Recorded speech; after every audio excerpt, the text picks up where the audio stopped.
নববর্ষের সকালে পিকনিক যাবার পথে নিয়ন্ত্রণ হারিয়ে নয়নজলিতে উল্টে গেল বাস বোঝাই গাড়ি।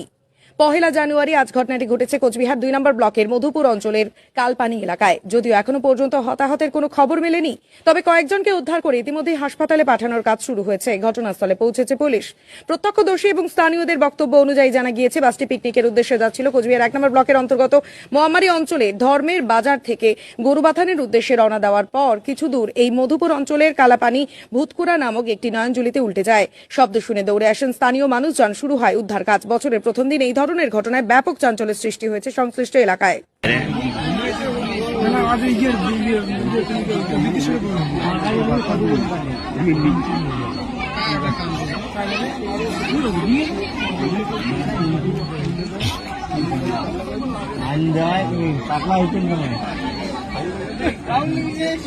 ফাইন কাই দিবে